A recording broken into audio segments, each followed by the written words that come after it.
క్రీస్తు నామములో అందరికీ వందనములు. లేఖన సందర్భంలోకి వెళితే, భూలోకంలో ఆస్తి సమకూర్చుకోవడం వ్యర్థం.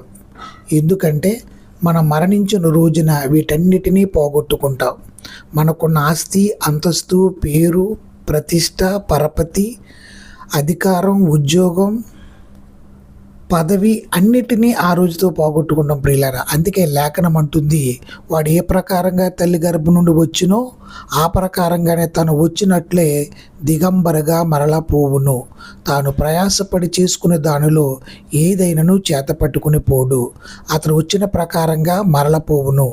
గాలికి ప్రయాసపడి సంపాదించిన దాని వలన వానికి ఏమి లాభమని లేఖనాలు చెబుతున్నాయి. మనకు తగినంత ఆహారము, వస్త్రాలు, గృహం ఉంటే వాటితో తృప్తిపడాలి. అవసరమైన దానికన్నా అధికంగా ఆశించడం మంచిది కాదు. దేవుడు మన అవసరాలు తీరుస్తాడని మాట ఇచ్చాడు ప్రియులారా. దేవుడు మనకిచ్చిన